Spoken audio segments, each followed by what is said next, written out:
Fala galera, tudo bem com vocês? Meu nome é Ravel, eu sou médico interno aqui da Universidade Central do Paraguai e eu estou sendo responsável para trazer para vocês umas aulas interativas de uma forma prática e dinâmica para ajudar principalmente os alunos do quarto e quinto ano a se prepararem nesse processo pré-internato, nesse processo antes de começar o internato com estações práticas, tá? Vou trazer hoje para vocês, de forma nossa primeira aula, nossa aula que a gente vai se conhecer, né? Falar um pouquinho sobre mim. Eu fui monitor de anatomia durante 4 anos aqui na Universidade Central e é uma matéria que eu sempre gostei bastante, e uma matéria que ajuda a gente em diversos aspectos relacionados à nossa vida médica, né? Principalmente noções cirúrgicas, no eletrocardiograma ajuda a gente bastante, como é o intuito da nossa primeira aula hoje. Nossa aula não é focada em patologias hoje, nossa aula vai ser focada mais na parte prática em si. Então, aquela parte da fisiologia focada em prova, eu vou deixar para os professores de fisiologia estarem ensinando para vocês, tá bom? Hoje a gente vai focar nas noções do eletrocardiograma básico e nas noções mais práticas, para a gente tentar deixar o mais dinâmico possível, certo? Vamos começar hoje. A gente vai falar sobre eletrocardiograma, noções e práticas do eletrocardiograma. Vamos lá começar? Então, pessoal, na nossa aula do eletrocardiograma, primeiro a gente tem que conhecer o coração, né? Sem a gente conhecer o coração, não tem como a gente falar de eletrocardiograma, certo? O sistema do eletrocardiograma, ele trabalha concomitante com o sistema de condução elétrico do nosso coração, certo? Lembram do sistema de condução elétrica que foi dado lá no primeiro ano da faculdade, em anatomia básica, que era sobre a condução elétrica desse impulso nervoso que chega ao coração, né? O coração, ele é uma bomba muscular, certo? Uma bomba muscular que bombeia sangue para o pulmão e para a parte sistêmica, para todo o nosso sistema, tanto pulmão, pulmões, como toda a nossa parte sistêmica, com circulação maior e menor, certo? Nosso sistema de condução, ele trabalha com nodo sinusal, nodo atrioventricular e as fibras de Purkinje, certo? Então, assim, para a gente entender esse início do eletrocardiograma, a gente tem que entender esse sistema de condução, certo?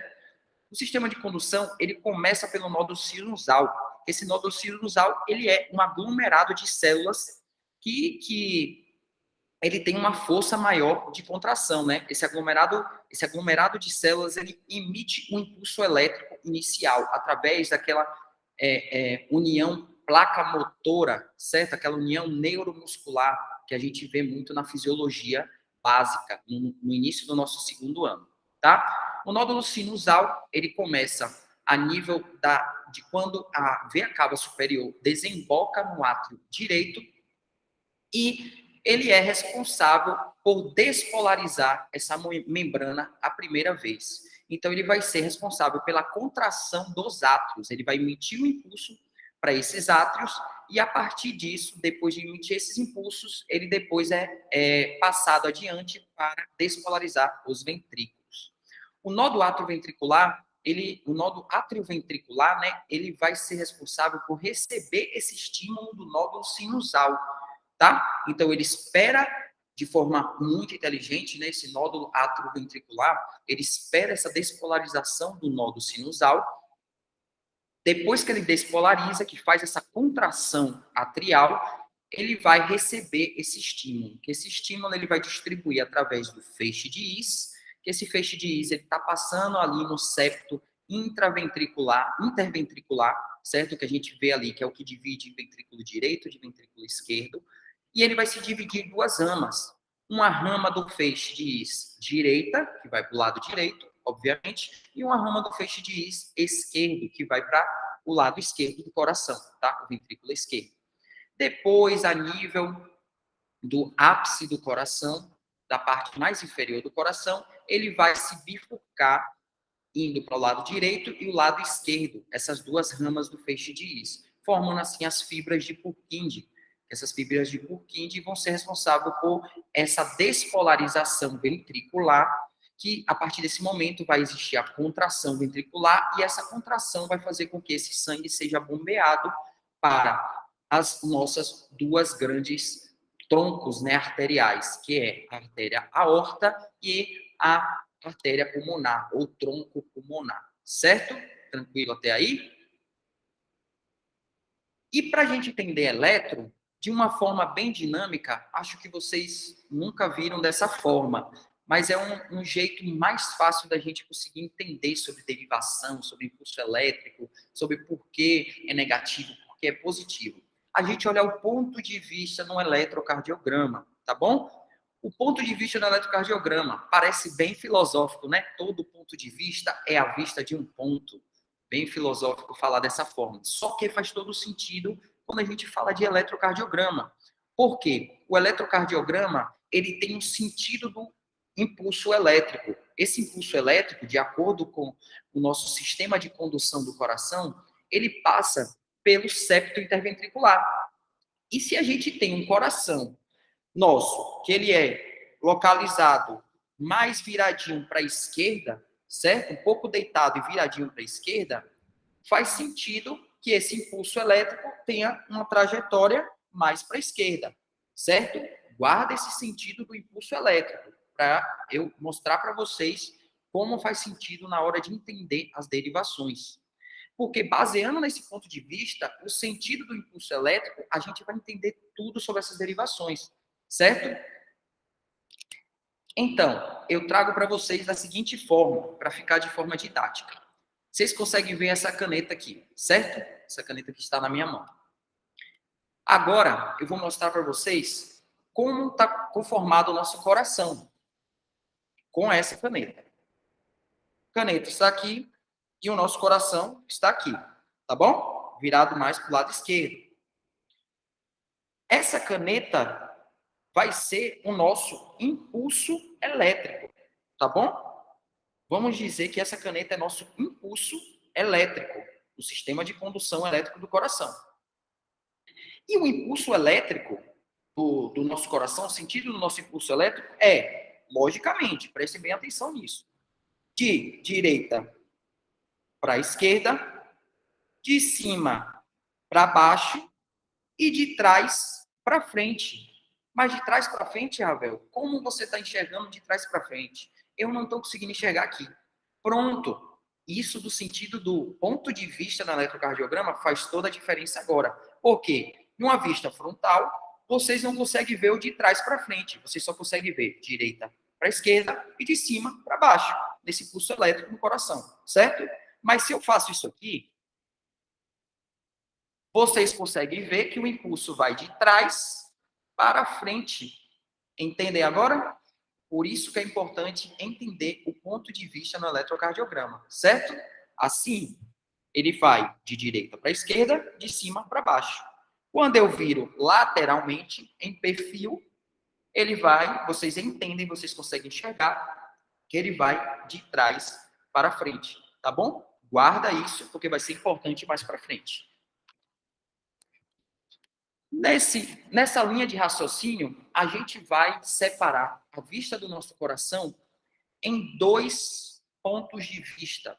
Vai ser olhando o coração de frente em um plano frontal, ou olhando ele de frente mesmo. O plano frontal é para ficar mais bonitinho, mas olhando o nosso coração de frente. Que olhando o nosso coração de frente vai ser através das derivações periféricas, tá bom? Derivações periféricas essas que podem ser bipolares ou unipolares, certo? Que são as visões de frente do coração. Vocês aí que estão assistindo, olhando o meu coração. Então, um plano frontal. Vocês olhando o meu coração de frente. Derivações bipolares e derivações unipolares. Tá? E agora a gente vai entender o sentido dessas derivações. Aí vocês no slide conseguem ver que eu coloquei D1 positivo, D2 positivo, D3 positivo, AVR negativo, AVL negativo e AVF positivo. Por quê? Porque vocês vão conseguir entender quais são as derivações no eletrocardiograma normal que são positivas e quais que são negativas, tá? Através de tudo isso do ponto de vista, dessa forma que eu quero ensinar para vocês, certo? No plano frontal, eu posso mostrar para vocês essas derivações da forma que está aí nesse desenho, que é através do triângulo de Einthoven. Esse triângulo de Einthoven é muito famoso na fisiologia, é a forma que a maioria dos médicos gostam de ensinar, só que, particularmente, eu não acho tão didático vocês entenderem pelo triângulo de Einthoven. Por quê? Fica muito solta a informação. Então, não faz sentido para vocês. Dessa parte, eu só quero que vocês entendam que as derivações bipolares, que é D1, D2 e D3, são derivações de diferença de potencial do braço direito para o braço esquerdo e o braço direito para a perna esquerda e do braço esquerdo para a perna esquerda. Como entender isso? Pessoal, vamos colocar assim. Quando a gente coloca as presilhas para a gente fazer o elétron, tá? A gente tem aquelas derivações que a gente bota os eletrodos precordialmente, que não são essas que a gente está falando agora, a gente ainda vai falar, e tem as presilhas que a gente coloca nos dois braços e nas duas pernas, tá? Essas presilhas são colocadas de uma forma didática, porque não tem sentido ficar enrolando em relação a isso. Eu posso falar para vocês que vocês podem gravar como colocar essas presilhas, certo? Vocês podem gravar. Lado direito, vocês colocam Flamengo. Flamengo é uma didática maravilhosa para entender isso. Por quê? Você vai colocar na perna uma presilha preta, na perna direita, presilha preta, e no braço direito, presilha vermelha. Então, as cores da bandeira do Flamengo, tá? Os flamenguistas aí vão ficar até alegres em falar isso.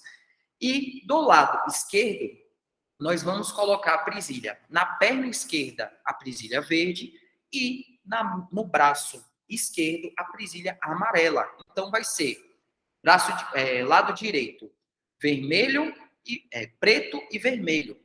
Lado esquerdo vai ser verde e amarelo, tá bom? E essas presilhas servem para a gente conseguir entender as derivações periféricas. O nome diz periférico, periférico.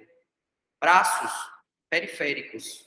Membros superiores é periférico, membros inferiores periféricos também. Então, são derivações periféricas, bipolares e unipolares, que é essa vista frontal que a gente tem, certo? Dessa forma, vou voltar para lá, dessa forma, a gente consegue entender essa diferença que tem de potencial. E para ficar melhor explicado para vocês, a gente vai colocar da sigla em inglês. Lado direito, a gente chama de right. Lado esquerdo, a gente chama de left. E perna de foot, tá? Perna de foot. Então, dessa forma, a gente vai ter R do lado direito, L do lado esquerdo e F para a perna, tá? Só que, como vocês conseguem ver, é um triângulo. Então, vamos colocar que eu estou sendo um triângulo. Então, vai ser uma derivação que vai do lado direito ao lado esquerdo, e esse triângulo se afunila até chegar à perna. Que perna? Perna esquerda, tá? O nosso eixo é formado por 3 pontos específicos, que é o braço direito, braço esquerdo e perna esquerda. Por quê? A presilha tem na perna direita também. Só que essa presilha, que é a preta da perna direita, ela é como se fosse um neutro, como se fosse um aterramento. Lembra que a gente está falando de impulso elétrico? E todo o circuito elétrico, que é o que vai acontecer nesse caso do eletrocardiograma com o nosso corpo, todo o circuito elétrico, ele precisa de uma fonte de saída, senão ele entra em curto-circuito, certo? Isso é física também. Então, se ele não tiver uma saída, ele entra em curto-circuito. Então, essa saída é como se fosse a perna direita. Então, a derivação, o lado do corpo direito, a perna direita, que está com a presilha preta, ela é um neutro, um aterramento, tá? Então, a gente vai sempre usar, para olhar essas derivações periféricas, a gente vai usar a perna esquerda, tá? Foot, perna esquerda, vai estar falando, e o braço direito, R, de right, e o braço esquerdo, L, de left, tá bom? Tranquilo? Até aí? Dessa forma, a gente vai entender que a VR é do lado direito, a VL é do lado esquerdo e a VF é a perna esquerda, certo? E essas duas derivações bipolares e unipolares, a diferença delas duas é que as bipolares é como se eu tivesse olhando do meu braço esquerdo para meu braço direito. Então, o impulso elétrico vai lá no braço direito e volta para o braço esquerdo. Por isso que vocês conseguem enxergar a setinha voltada para o lado esquerdo, que é D1, que é a diferença de potencial entre o braço direito e o braço esquerdo. Aí, depois, a gente vai começar a olhar lá da nossa perna. A gente vai ter uma visão da nossa perna esquerda, no F, no foot, da nossa perna esquerda, para o braço direito e para o braço esquerdo. Então, por isso que a gente olha lá da nossa perna para o braço direito, vai o impulso elétrico, sobe, bate no braço direito e volta esse impulso elétrico. Por isso que a setinha em D2 é de AVR, do lado direito, de R até F, certo? Do lado esquerdo, a mesma forma. Vou estar olhando pé esquerdo para o braço esquerdo. Então, no F, eu vou estar olhando lá de cima, lá de baixo, o impulso elétrico vem, bate em L, lado esquerdo, braço esquerdo, em left, e retorna para o pé, para a perna, tá? Dessa forma, forma a setinha voltada para baixo também. Então, D1 vai ser um impulso voltado para o lado esquerdo, porque essa diferença de potencial. D2, descendendo em direção a F, ao foot, a perna, e D3 descendendo em direção à perna também. Por isso que as setinhas têm esse sentido. Quando a gente fala de derivações unipolares, a gente fala de um outro ponto de vista. Por quê? Porque aqui a gente estava olhando o nosso coração de fora, através de um triângulo que o coração estava no meio desse triângulo, certo? Só que nas derivações unipolares foi visto da seguinte forma: poxa, por que eu vou olhar o coração de fora se eu posso olhar ele de dentro? Aí existiu as derivações unipolares, que são derivações que vão olhar o coração de dentro. Então, o ponto de referência vai ser o coração mesmo. A gente vai estar olhando de dentro do coração para fora. Então, vou estar olhando daqui do coração para o lado direito, depois daqui do coração para o lado esquerdo, depois daqui do coração para a perna, certo? Consegue fazer sentido para vocês? Eu estou olhando o coração de dentro, nas derivações unipolares. Então, pegando o ponto de referência do coração, vou olhar o coração de dentro para o lado direito. AVR, R de direito, de right. Vou olhar o coração para o lado esquerdo. L de left. Então, AVL. E vou olhar o coração para baixo, em sentido dos pés. Então, do coração para baixo. Então, a seta vai para baixo. Então, é AVF. F de foot, perna. Certo? Tranquilo até aí?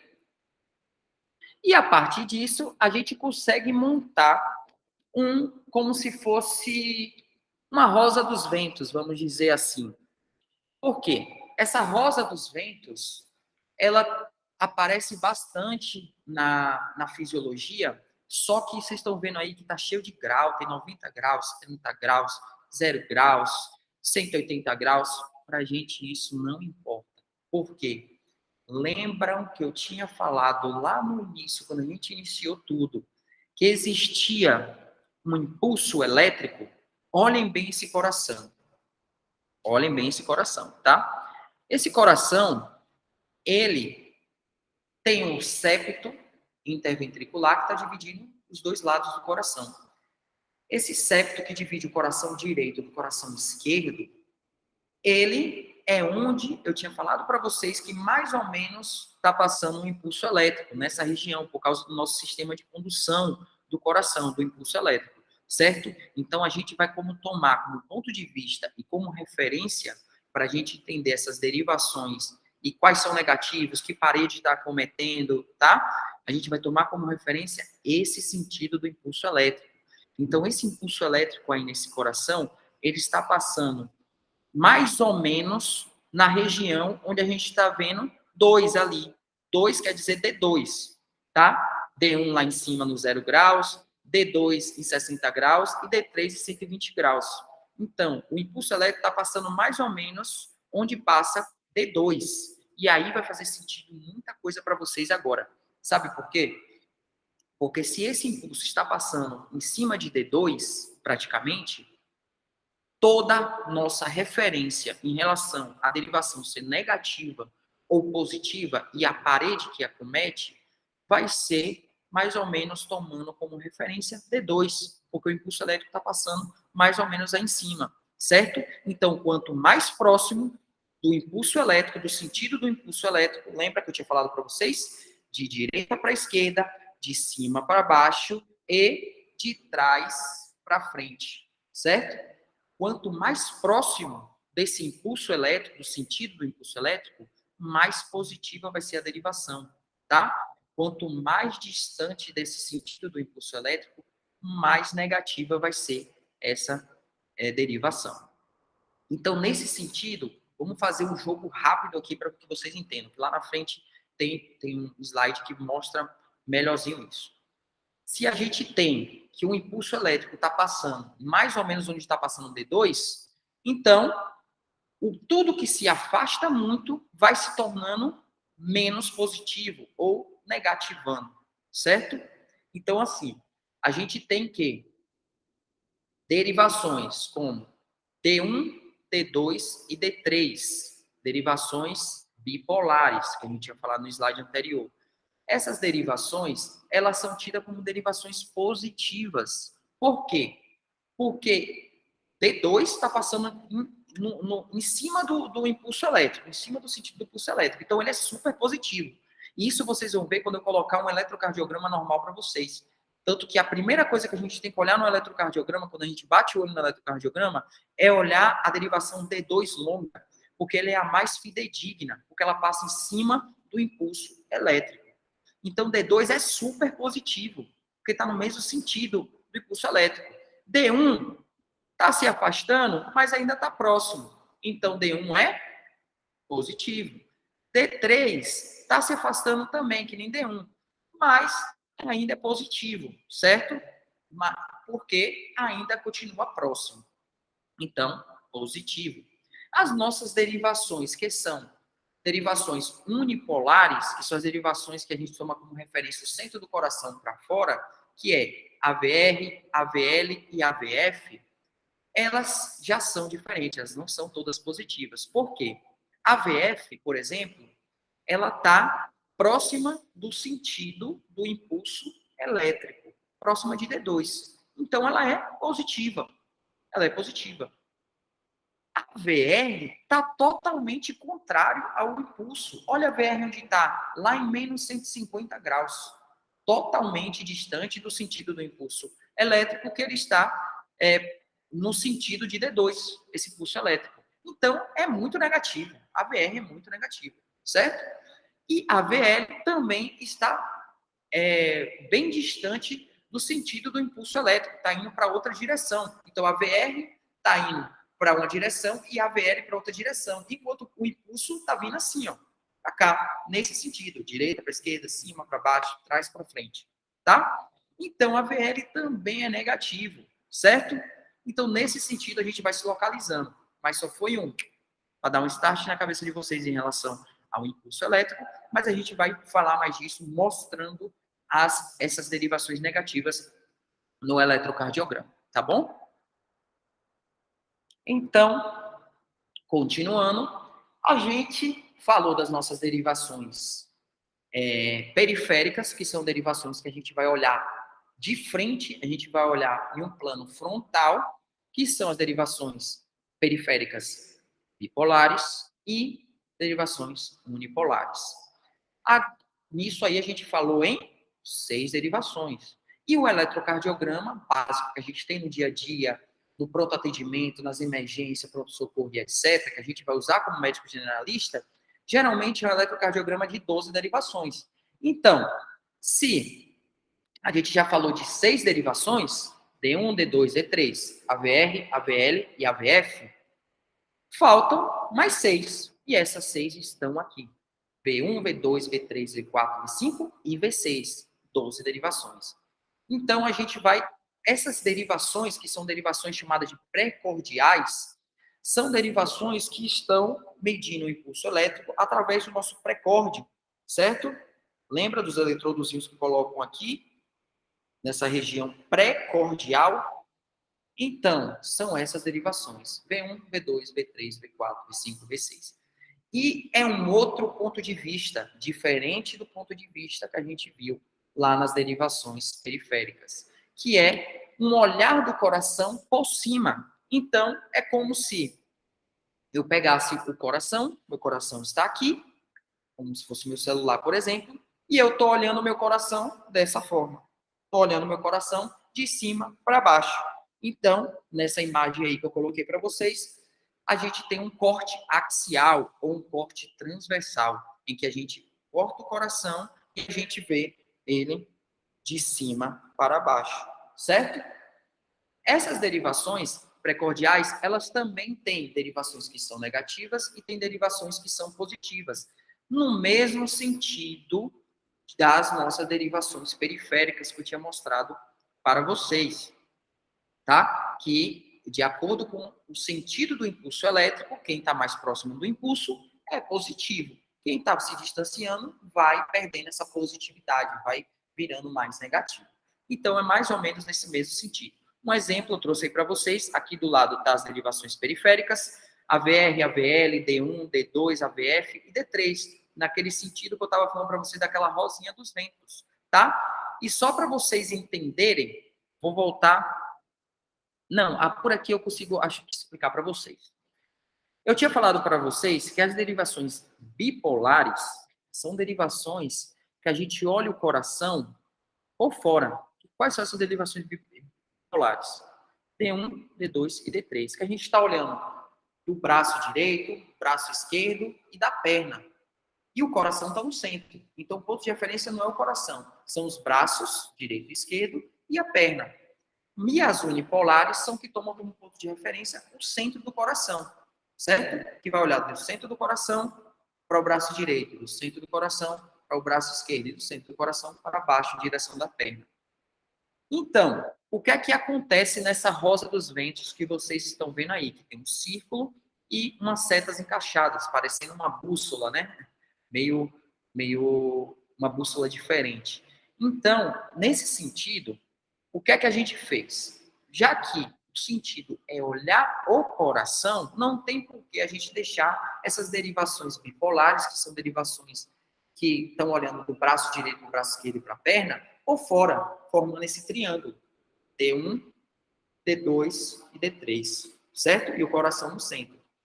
Por que a gente não pega essas derivações e coloca elas dentro do coração? Então, é só vocês seguirem o sentido dessas setas que estão aí na tela para vocês, né, nessa rosa dos ventos. Então, nessa seta, o que é que a gente tem? D1 é uma seta apontando para o lado esquerdo. Então, eu pego D1, recorto D1 e coloco encaixada no eixo desse círculo, volta com a seta voltada para o lado esquerdo. Eu pego D2 e a seta de D2 é uma seta que vai do lado direito para o lado esquerdo, no mesmo sentido do impulso elétrico, né? Então, eu vou pegar ela, encaixar no centro do círculo e botar voltada para baixo, voltada para o lado direito, para o lado esquerdo, desculpa, no sentido do impulso elétrico. E D3 é uma seta que vai de esquerda para a direita. Então, eu só vou recortar ela e colocar ela dentro do círculo, uma seta apontando para o lado esquerdo. Aí forma essa rosa dos ventos, que foi essa mesma rosa dos ventos que a gente viu aqui, tá? Então, a gente tirou o que tinha, esse triângulo que tinha por fora, e a gente encaixou as setas desse triângulo dentro do coração, dentro do círculo, que é o coração. certo? Como ponto de referência, para a gente conseguir entender melhor essas derivações, quais são positivas, quais são negativas, e que parede do coração está acometendo, certo? Para ficar mais claro. Agora, voltando para esse olhar por cima, que a gente está vendo, das derivações precordiais, fiz um corte axial ou transversal e estou olhando meu coração de cima para baixo. E a partir desse momento, eu consigo enxergar essas derivações precordiais, que é V1, V2, V3, V4, V5 e V6. Essas derivações precordiais, elas são impulsos que estão sendo gerados diretamente no nosso coração, tá? Então, a gente vai ter, nesses impulsos, a colocação dos nossos eletrodos, né? A colocação das nossas derivações. A gente vai seguir um critério básico, que vai ser no V1 e V2 vão ser colocadas no quarto espaço intercostal. V1 no quarto espaço intercostal direito e V2 no quarto espaço intercostal esquerdo. Tá? Para ficar mais fácil, na linha entre os mamilos, linha intermamilar, a gente coloca V1, lado direito, quarto espaço intercostal direito, e V2, quarto espaço intercostal esquerdo. E agora a gente vai colocar V4. Não vamos colocar V3 ainda. Primeiro a gente coloca V4. V4, ele vai ficar localizado no quinto espaço intercostal esquerdo, certo? Quinto espaço intercostal é mais ou menos abaixo da linha entre o mamilo. Então, esse quinto espaço intercostal esquerdo é a linha hemiclavicular ou médio clavicular. Você pega a sua clavícula, mede, e na linha hemiclavicular, linha do meio da clavícula, você traça uma reta, você vai estar no quinto espaço intercostal esquerdo. V3, a gente vai colocar entre V2, lembra? E V4. Então, V3 se localiza mais ou menos nessa região. E V5 vai ser no quinto espaço intercostal esquerdo, na linha axilar anterior. Então, linha axilar anterior, quinto espaço intercostal, ao lado praticamente de V4. E V6 no quinto espaço intercostal, na linha axilar lateral. Então, a gente tem a linha axilar anterior, linha axilar lateral e a linha axilar posterior. Na linha axilar lateral vai ser colocado V6, que é desse quinto espaço intercostal esquerdo, linha axilar lateral. Tá bom? E para a gente falar sobre paredes de acometimento, a gente vai entender que, vou voltar um pouquinho aqui, com esse corte axial, nas derivações precordiais, vocês conseguem só em bater o olho aí ver que V1 e V2 estão mais localizadas para o lado direito. Elas são mais localizadas para o lado direito do coração. E o coração está voltado para o lado esquerdo. E o impulso elétrico está voltado para o lado esquerdo também. Certo? Lembra do impulso elétrico sempre que vocês não passam perrengue na vida. O impulso elétrico está voltado para o lado esquerdo, de direita para a esquerda. E V1 e V2 está voltado para o lado direito, certo? Depois, V3 e V4 está se aproximando da parte anterior, dessa parte, se aproximando desse impulso elétrico. V5 e V6 já estão indo para a região depois desse impulso elétrico, mas também pegando o mesmo sentido ainda desse impulso elétrico, certo? Então, nesse esquema, a gente consegue entender V1, V2, V3, V4, V5 e V6, para a gente começar a entender, além disso de derivação que é negativa e positiva, a gente entender as derivações, as paredes que essas derivações pertencem. Então, para quando a gente vê uma patologia, por exemplo, um infarto agudo do miocárdio, um paciente com supradesnivelamento de segmento ST, que é característica de síndrome coronariana aguda, de um infarto, de um IAM, a gente saber com as derivações que estão supradas, né, com supradesnivelamento, a gente saber qual acometimento de acordo com a parede. Por quê? V1 e V2 são derivações que estão voltadas para o lado direito, tá? São derivações que são precordiais, tá mais na região anterior, só que mais voltada para o lado direito, certo? Tá bem para o lado direito, então tá contrário ao impulso elétrico. V3 e V4 está localizada, olha bem aí onde está o septo interventricular. V3 e V4 está nitidamente passando bem próximo ao septo interventricular, tá? Então, está no sentido do impulso elétrico. Está no sentido que o impulso elétrico vai. E V5 e V6 estão nessa parte lateral já está nessa parte lateralizada, tá? Mas também no mesmo sentido do impulso elétrico. O impulso elétrico é de direita para esquerda, tá?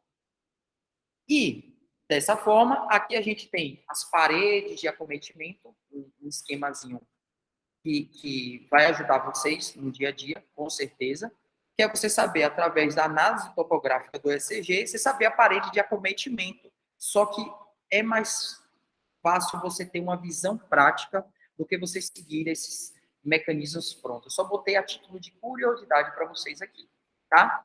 E agora a gente vai entender por que é negativo, por que é positivo, tá? Vamos lá. Nossa rosa dos ventos está aqui novamente.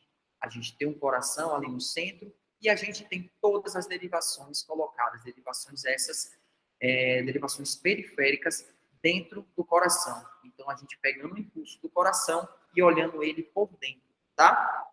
Então, a gente tem as nossas derivações bipolares, que é D1, D2, D3, e a gente tem as nossas derivações unipolares, que é AVF, AVL e AVR, certo? Então, nesse sentido, o impulso elétrico está passando mais ou menos no sentido de D2.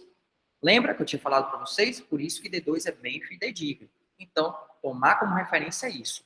AVR, como eu tinha falado lá no início para vocês, está no mesmo sentido que o impulso elétrico? Tá longe, tá perto? Como é que tá? Olha a VR lá em cima, gente. A VR está bem distante do impulso elétrico, está totalmente contrário ao impulso elétrico. Eles nunca vão se encontrar, porque são pontos de referências diferentes. Então, o impulso elétrico está vindo de direita para esquerda e a VR está indo de esquerda para direita, mas só que de baixo para cima. Então, são impulsos completamente diferentes. Eles nunca vão se encontrar. Então, ele é bem negativo. E, ao lado direito da tela de vocês, nessa imagem, deixa claro que eles são negativos. Justamente por isso. Olha a VR como está no eletrocardiograma. Aí, o AVR é negativo. Por isso, são trajetórias totalmente diferentes. A VL também é uma trajetória totalmente diferente. Ela já vai descendendo, claro, em sentido, em sentido horário, mas ela ainda continua distante do impulso elétrico. Então, ela continua negativa dessa forma. E a VF? A VF está do lado do impulso elétrico, fazendo praticamente a mesma trajetória. Nosso impulso elétrico está passando praticamente em cima de D2. Então, está bem coladinho. Então, a VF é positivo. E está claro aí pelo nosso elétron, certo? E agora, se a gente olha as derivações unipolares, que são derivações, essas derivações bipolares, né? Na verdade, aqui eram as derivações unipolares e aqui as derivações bipolares. Nas derivações bipolares, a gente vai ter todas elas positivas, porque todas elas estão próximas ao impulso elétrico, ao sentido do impulso elétrico, e todas elas estão praticamente seguindo a mesma direção desse impulso. D1, ela está no mesmo sentido do impulso, um pouquinho distante, mas ainda continua próximo e no mesmo sentido. Então, D1 é positivo, como a gente pode ver. Agora, olhem a diferença de D1 para D2. Olha como D2 é muito mais positivo. Por que D2 é muito mais positivo? Porque D2 está passando em cima do impulso elétrico. D2 está seguindo o impulso elétrico a toda risco o tempo todo. Os dois coladinhos, juntinhos, together, os dois como dois diplococos, que na microbiologia fala, né? Então, eles seguem a mesma trajetória, a mesma direção. Então, ele é a derivação mais fidedigna. A derivação que a gente tem que bater o olho no elétron e olhar D2, porque ela é a mais fidedigna. Ela corre em cima do impulso elétrico. É a derivação, a primeira que a gente tem que olhar. Por isso que no eletrocardiograma de 12 derivações, a gente tem todas as derivações e embaixo vem uma D2 longa, que pega toda a folha do elétron, porque ela é a mais fidedigna, que a gente tem que olhar primeiro. E D3? D3 continua positiva, só que D3 está negativando porque, lembra do sentido horário? Sentido horário, certo? Está vindo no sentido horário, D3 já está se afastando, indo embora do impulso elétrico, em relação a esse sentido horário. Então, ela já está positivando menos, ela já está começando a querer negativar. Por isso que ela é menorzinha, certo? E, de acordo a esse mesmo sentido, uma travada aqui, vamos retornar. De acordo a esse mesmo sentido, a gente consegue entender quais são as paredes de acometimento, certo? Olhem bem para as derivações D3, AVF e D1. Essas derivações estão voltadas para baixo. Essas derivações estão na região inferior do coração. Então, essas derivações são relacionadas à parede inferior do coração. D2, D3 e AVF. Estão olhando a parede inferior do coração. D1 e AVL estão olhando a parede lateral, aquela parede lateral bem alta lá. Então, olha o sentido dessas rosas dos ventos, tá? Então, D1 e AVF é parede considerada parede lateral alta, certo? A VR também pode ser chamada também de parede lateral alta, certo? E agora as precordiais também a gente vai entender nesse mesmo sentido, de se é parede, qual parede que acomete, que ela é olha, né? Qual tipo de parede, e também o sentido de ser negativo e positivo, que está do mesmo jeito que eu trouxe nas outras, das precordiais eu trouxe para vocês. Então a gente vai ter V1 e V2. V1 e V2, lembram, a gente tem uma vista frontal, de como os eletrodos são colocados, e a gente tem uma vista axial. Lembra do ponto de vista? Olhando de cima para baixo, a gente tem as duas visões aí do seu lado esquerdo. Então, V1 e V2 está mais localizada para o lado direito, certo? Mais localizado para o lado direito.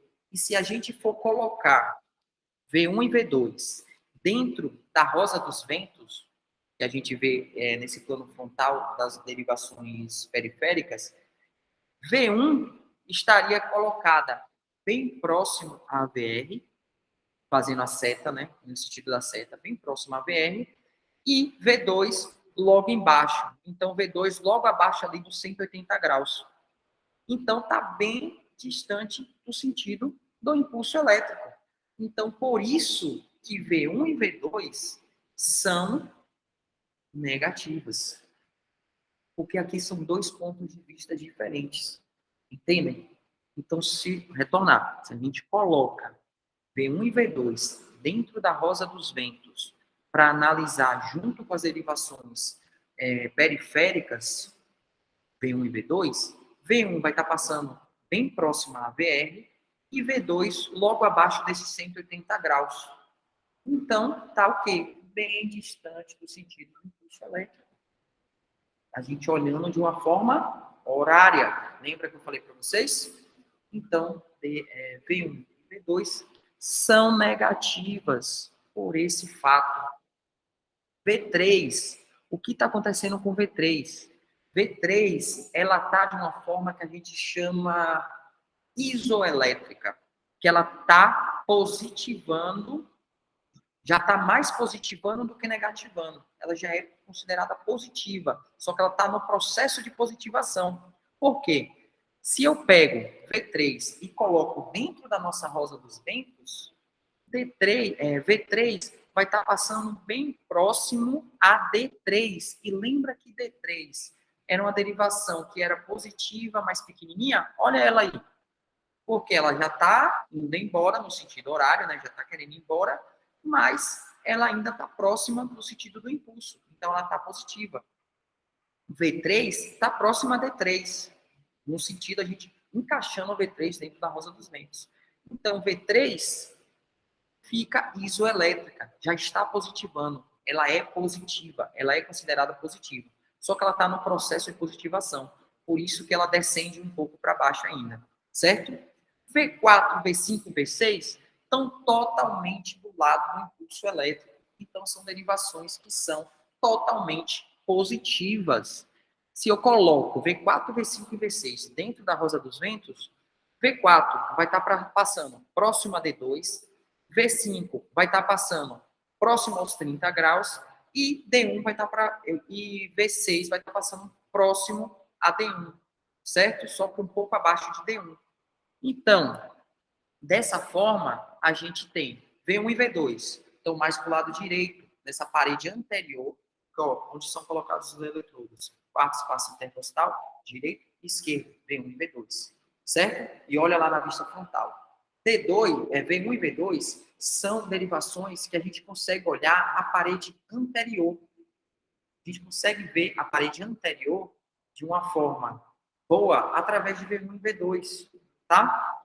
V3 e V4. V3 e V4 estão passando, olha essa imagem, esse corte transversal aqui embaixo. V3 e V4 estão passando no sentido do impulso elétrico, praticamente. V3 e V4 estão passando próximo do septo interventricular. O V3 e V4 são parede septal, parede anterior também, mas mais a região septal dessa parede anterior. V5 e V6 é considerada parede lateral. Por quê? V5 e V6 não está aqui nem D1 e AVL, que estão bem lá alto, por isso que D1 e AVL, por ser bem mais alta, elas são consideradas parede lateral alta. V5 e V6 estão um pouco abaixo de D1 e AVF, né? Então, são consideradas parede lateral, não lateral alta. Lateral alta é D1 e AVL, certo?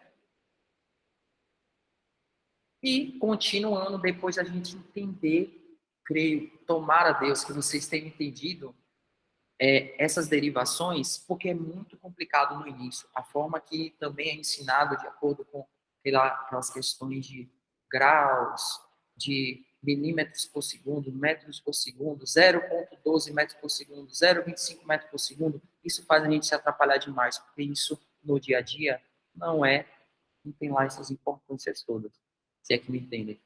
Mas eu tentei mostrar de uma forma mais dinâmica para vocês essas derivações para fazer sentido na hora de olhar um elétron. E agora, a gente chegando nessa parte de entender o elétrico, então a gente vai analisar como funciona o eletrocardiograma, essas ondas, o complexo, que é um complexo de ondas de despolarização e repolarização, tá? Entendendo o elétron, a gente tem uma onda P, primeiro que se forma, que essa onda P é a despolarização dos átomos. E quem é que faz essa despolarização dos átomos? Lá no início eu falei para vocês, nódo sinusal. O nódo sinusal está um pouco ali abaixo da chegada da veia cava superior, no átrio direito. Então é esse nódo sinusal que faz a despolarização dos átrios. Então vai despolarizar o átrio direito e o átrio esquerdo. Despolarização dos átrios através da onda P. E a gente consegue ver essa despolarização dos átrios na onda P na primeira elevação até o pico máximo da onda P é a despolarização do átrio direito. E depois, na segunda elevação da onda P para baixo, a gente vai ter a despolarização do átrio esquerdo, certo? Depois da onda P, que é a despolarização do átrio, a gente vai ter um intervalo conhecido como intervalo PR. Por que não PQ? A onda Q, do complexo QRS, ela não é vista sempre num eletrocardiograma normal. Na vida prática, ela geralmente não é vista. Ela é rara de ser vista. Então, a gente coloca que é um intervalo entre a onda P e a onda R, que é aquele pico máximo lá.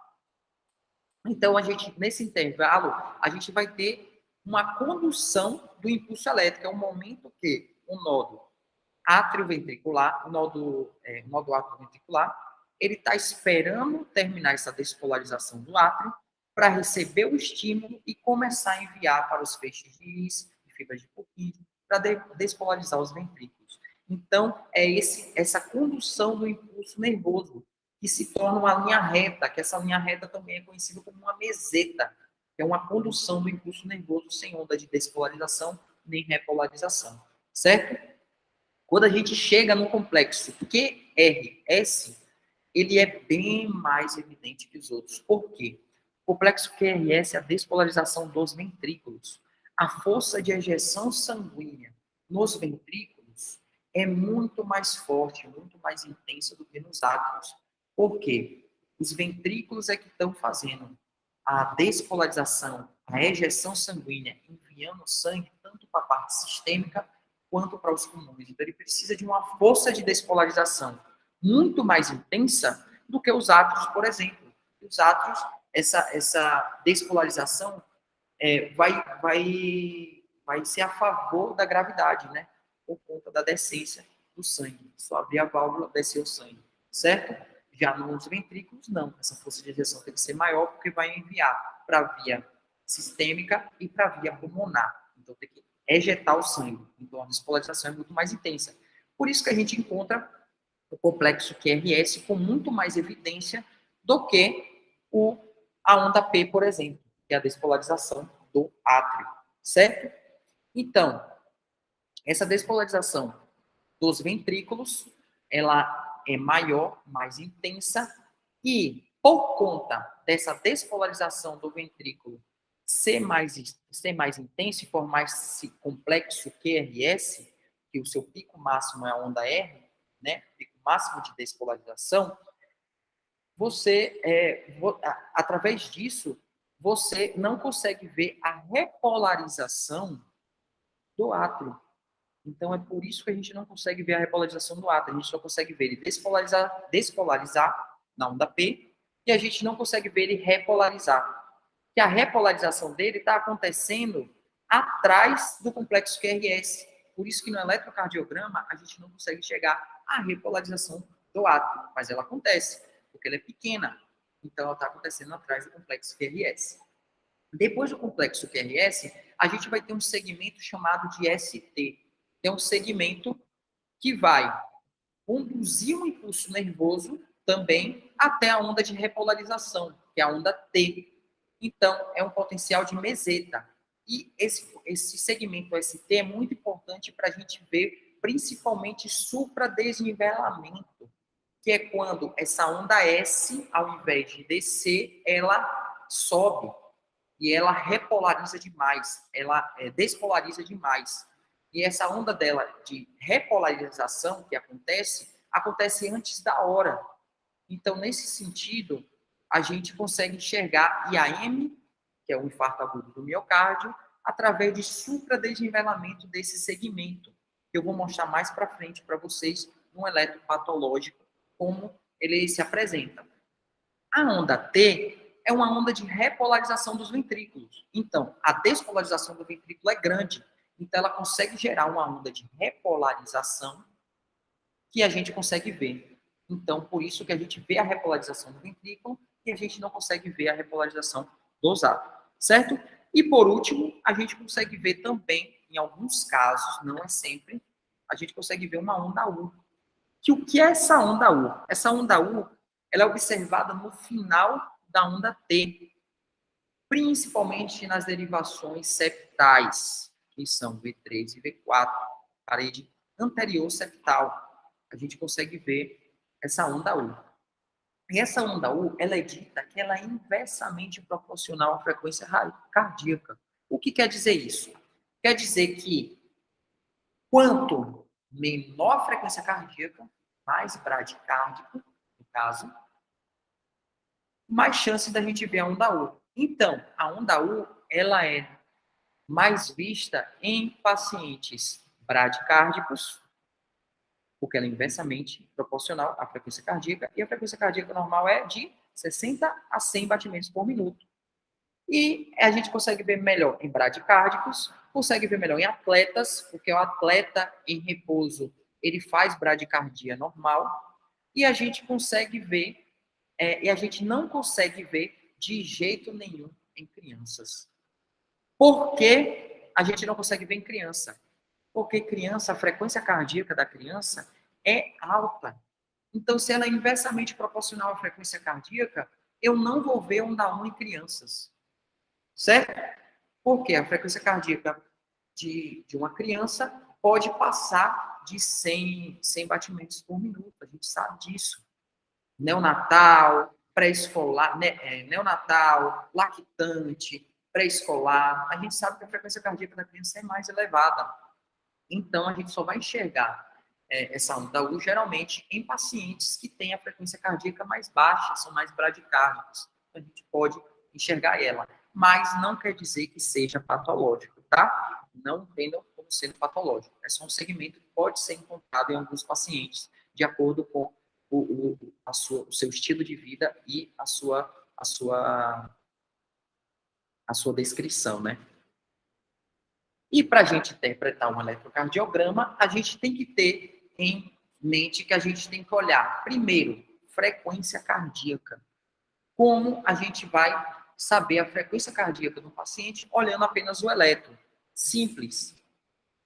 Nós temos onda P, complexo QRS, e onda T, que é um intervalo de uma contração e relaxamento cardíaco, tá? Intervalo de uma contração e um relaxamento cardíaco é todo esse complexo P, Q, R, S, T. Depois vai vir outro P, Q, R, S, T. Para a gente contar a frequência cardíaca do paciente, a gente tem que pegar a distância de uma R, que é aquele pico máximo da despolarização dos ventrículos, e outra R. De que forma? A gente está vendo que no eletrocardiograma, você já deve ter visto também, ele tem vários quadradinhos. Aí tem quadradões, e dentro de cada quadradão, a gente tem um quadradinho. Exemplo, esse eletrocardiograma aqui, fisiológico, totalmente normal. Vocês estão vendo que tem vários quadradões, e dentro de cada quadradão, você tem quadradinhos. Dentro de cada quadrado grande, tem 5 quadradinhos pequenos. Então, você vai pegar a distância de um intervalo R a outro, de uma R, que é o pico máximo, a outra R, e você vai contar a melhor forma que eu acho, que eu uso no dia a dia. Tem outras formas também. Mas você pega a distância de uma R a outra e você vai contar a quantidade de quadradinhos que você encontra de uma R até a outra. Então, você vai contar. Se cada quadradão tem 5 quadradinhos, então você vai contar quantos quadradinhos você tem de uma R a outra R. E você, tendo em mente quantos quadradinhos tem, você vai pegar 1.500, que é um valor fixo, e vai dividir 1.500 pela essa quantidade de quadradinhos. Um exemplo, nesse eletrocardiograma que a gente tem de 12 derivações, que está normal, vamos dizer. Se está normal, a gente vai contar, como eu estou falando já para vocês, está normal, a frequência cardíaca dele tem que estar normal, certo? Entre 60 a 100 batimentos por minuto, que é a frequência cardíaca de um adulto normal. Então, a gente tem quantos quadradões entre... Vamos pegar a derivação D2 longa, que é a mais fidedigna que eu tinha falado para vocês. Então, de distância entre uma R e a outra R, a gente tem 1, 2, 3, 4 e meio.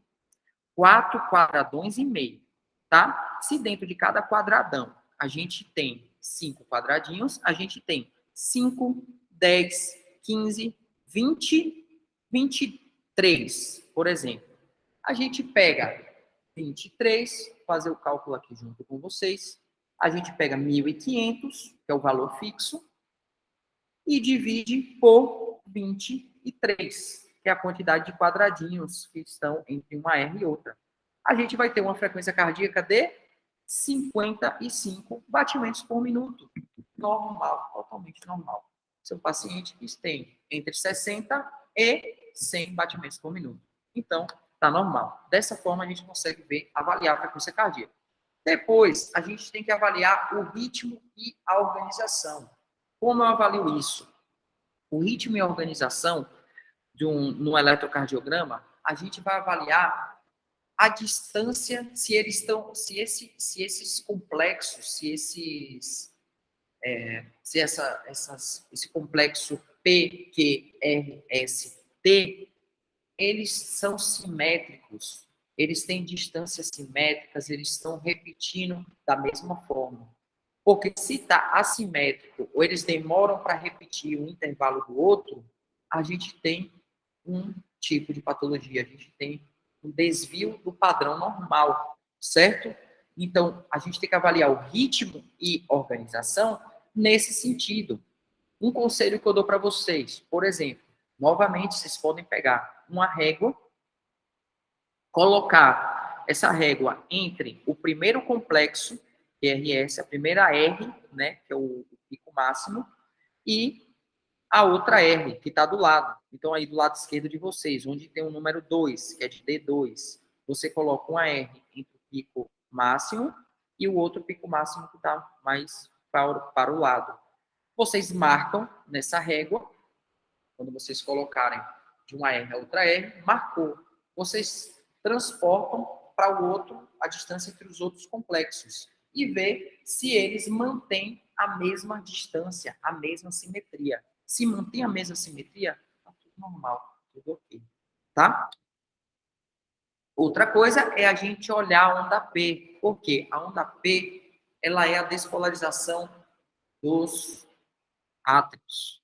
Então, a onda P está muito relacionada a problemas de condução elétrica, problemas lá no sistema de condução elétrica do coração, porque na onda P é onde se localiza o potencial inicial de ação para o nosso coração, que é o nódo sinusal, se localiza na onda P. Então, a onda P ela é muito importante para a gente ver problemas de condução elétrica. Então, a gente vê se a onda P está normal, ela está fazendo a sua despolarização normal do átrio, do ventrículo, está ocorrendo do átrio direito, do átrio esquerdo, desculpa, se está ocorrendo tudo normal, se ela aparece, se ela não aparece, em situações patológicas ela pode não aparecer, ela pode negativar, certo? Então, assim, tem que olhar a onda P nesse sentido. O complexo QRS. O complexo QRS, ele é muito importante porque ele fala sobre o nosso ventrículo, como eu tinha falado para vocês antes. O complexo QRS é a despolarização do ventrículo. Então, qualquer problema em relação ao nosso ventrículo, a gente vai enxergar no complexo QRS. Por exemplo, sobrecarga de ventrículo, direito ou esquerdo, que acontece muito em pacientes cardiopatas, pacientes que têm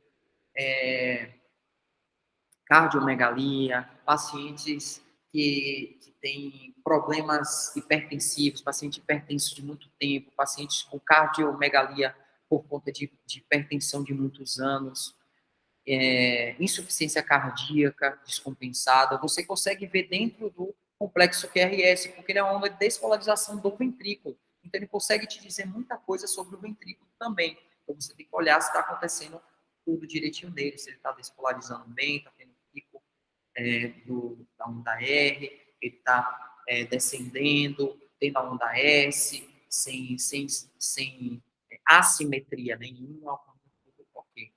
E você tem que olhar a repolarização também, que a repolarização acontece na onda T, que é a repolarização ventricular. Então, você tem que analisar se está acontecendo a repolarização, se está presente essa onda T, se ela está normal ou se ela está muito apiculada, ela está muito grande, porque tem patologias que são associadas a essa onda T apiculada muito grande, principalmente patologias por distúrbios hidroeletrolíticos, como de potássio, por exemplo, uma hipercalemia, que é o potássio muito alto, você consegue ver onda T, essa onda de repolarização ventricular, apiculada, bem alta, como se fosse uma R, por exemplo, certo? Então, tem que olhar se está tudo acontecendo da maneira correta e tudo acontecendo de forma simétrica para investigar possíveis patologias. Nesse eletrocardiograma, como eu já mostrei para vocês, é um eletrocardiograma fisiológico. Por quê? A gente tem as 12 derivações, D1, D2, D3, AVR, AVL, AVF, V1, V2, V3, V4, V5 e V6. E temos, como eu tinha falado lá no início para vocês, D2 longo. Olha a D2 longo aí, a mais fidedigna, que passa exatamente em cima do impulso elétrico. Então, por isso que é muito importante a gente olhar D2 como está. D2 diz muita coisa, porque ela está totalmente ligada ao impulso elétrico, certo? A gente tem todas as derivações normais, a gente já fez o teste, já contou a frequência cardíaca desse paciente, a gente olhou a simetria, está tudo simétrico, um complexo acontecendo do lado do outro, respeitando a mesma simetria, a mesma distância, sem diferença. A gente tem ondas de despolarização, despolarizações normais, a gente tem ondas de repolarizações normais, que são ondas T. Então, tudo em dia nesse caso que a gente está olhando. E agora, a título de curiosidade, que não é o foco da aula, mas que possivelmente mais para frente vou trazer para vocês aulas relacionadas à patologia, que eu gosto mais, porque essa aula foi mais no sentido de entender o eletro, mais da parte fisiológica mesmo. Espero que vocês tenham entendido. Mas eu vou trazer depois uma aula falando sobre patologias no eletro, que isso que é legal, isso que é bom de explicar, é bom de vocês entenderem. Mas para isso vocês têm que entender o básico para poder entender o patológico. Trouxe a título de curiosidade para vocês entenderem alguns eletros patológicos, tá? Um exemplo, já tem a seta indicando, mas a gente tem um eletro patológico que é agudo. Por que agudo? Porque a gente vê, ó, o D2, eu vejo que D2 longo está tendo nessa onda no complexo QRS, nessa onda de despolarização, quando vai formar S, ele sobressai um pouco, ele sobe um pouco, mas tá leve. Aí vou começar a olhar as outras derivações. Nas outras derivações, eu vejo que em D1, em AVL e em V4, V5 e V6, tem uma onda de repolarização precoce nesse eletrocardiograma. Ou seja, não se formou a onda S e ele já quis repolarizar de forma precoce.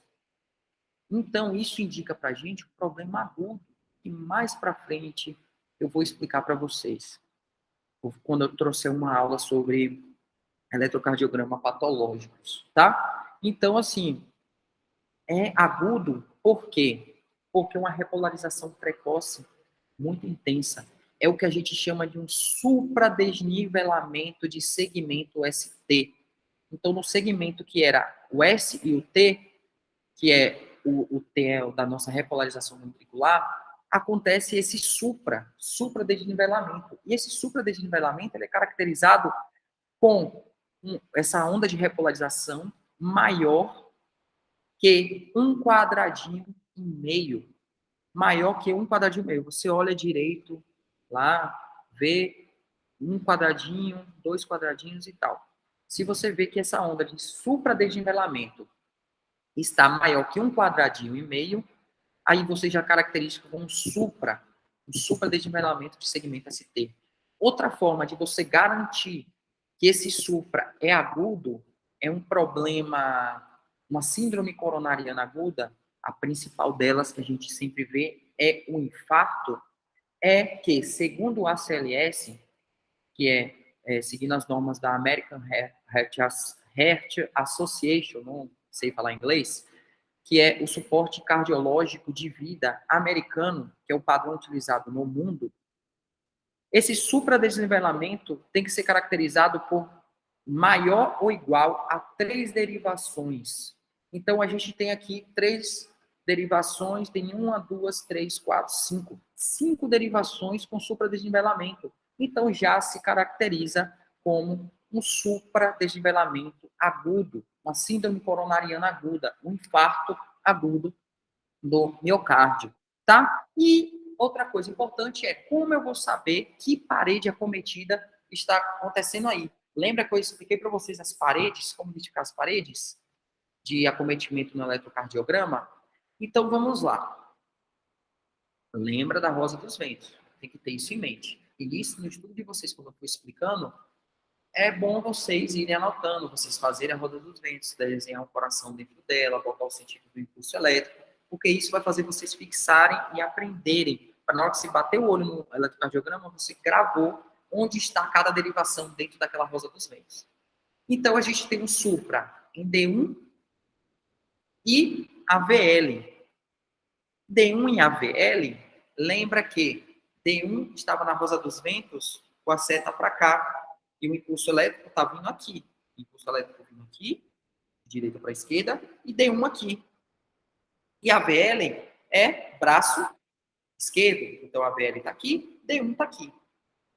Então, a gente está falando de parede lateral alta. Olha a VL onde está. É parede lateral alta. Então, a gente tem um supra em parede lateral alta, T1 e AVL. Temos também outras paredes, porque a gente tem supra em V4, V5 e V6. V4, a gente estava falando de quê? Que era V3 e V4. Quando a gente falava de V3 e V4, a gente falava de derivações, das derivações pré-cordiais que estavam passando em cima do septo interventricular, no sentido, claro, do impulso elétrico também. Então, V4 é parede septal, certo? V4, parede septal. V5 e V6. V5 e V6 está no mesmo sentido do impulso elétrico, mas está mais para o lado esquerdo, certo? Então, ela está chegando no impulso, porque tudo é no sentido horário, certo? Então, V5 e V6 estão nessa direção aqui. Então, são paredes laterais.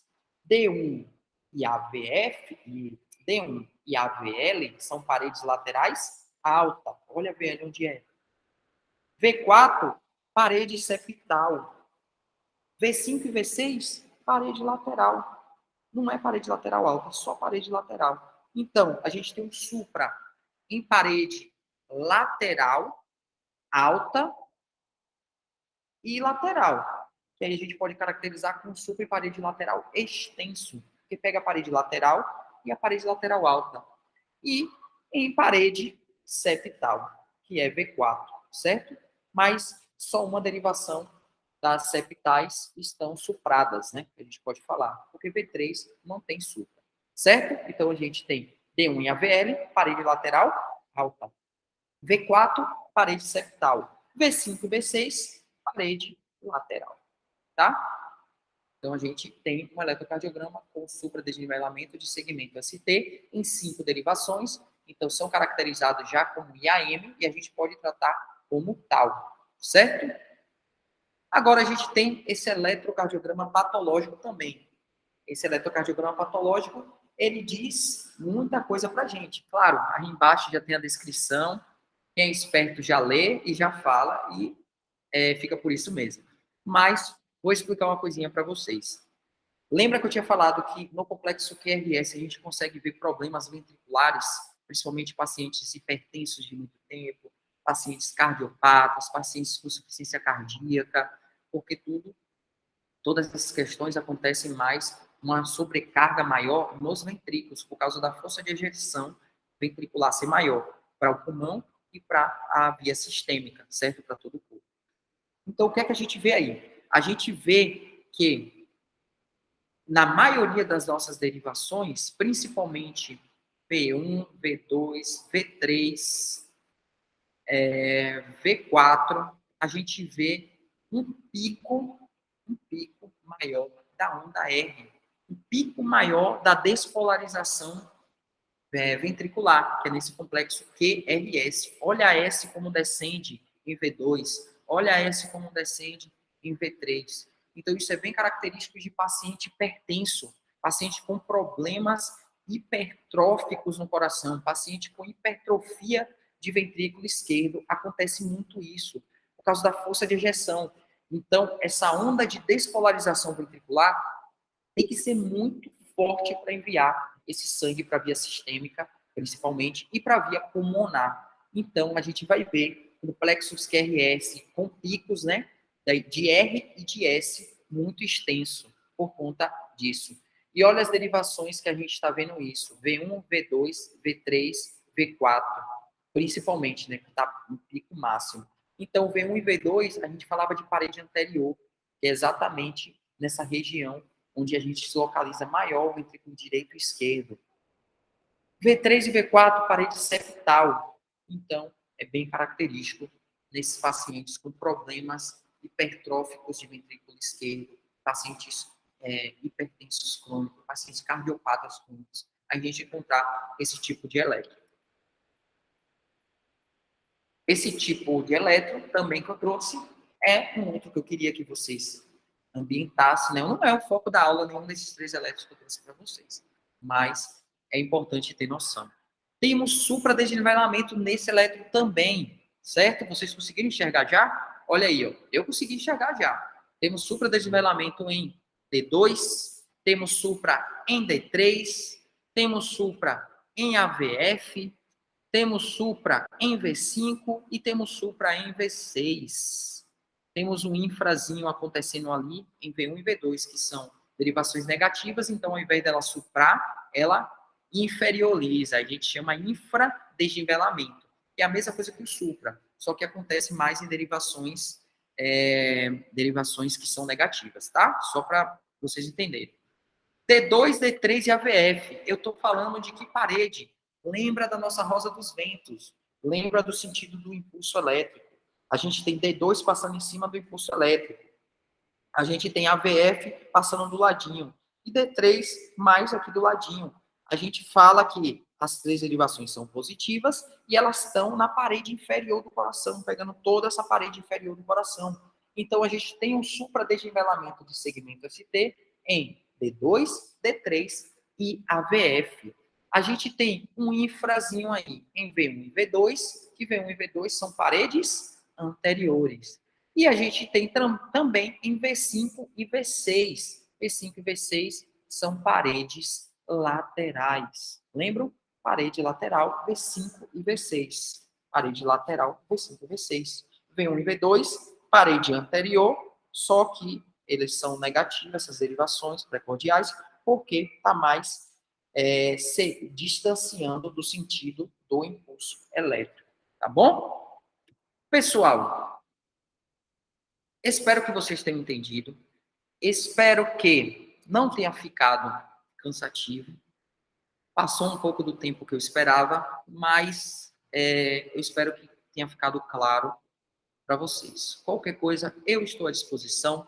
Essas aulas vão ficar sendo disponibilizadas para vocês no YouTube oficial da Universidade Central do Paraguai, e eu vou estar trazendo várias aulas de diversos temas para vocês, principalmente focado na galera que está no 4º, 5º ano, que estão pré-internato, estão esse processo tão importante na nossa vida como médico, que é o internato.